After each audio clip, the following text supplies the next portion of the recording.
Welcome to a tutorial for DocQ. This video will cover how to create and maintain users in DocQ. To create a new user in DocQ, you have to access the Users option in the left menu and then click on Add User. You will be asked to enter some basic information about the user to be created, such as username and email. For each user, you can explicitly inform whether he or she should receive emails with actions from DocQ.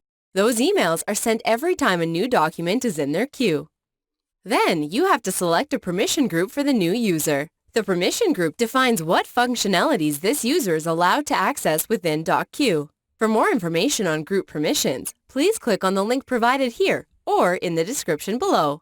Finally, after creating the user, you are allowed to associate this user with a specific role in a department. Note that users can be associated with multiple roles in the same department or even in different departments. The role department association determines the documents that will be shared with a given user within a workflow. For more information on maintenance of departments, please click on the link provided here or in the description below. Note that every new user will receive an email with a link to redefine the account password. A user is able to update his or her own information in the profile page once logged in. For more information on updating a profile, please click the link provided here or in the description below. This concludes the tutorial on how to log into DocQ.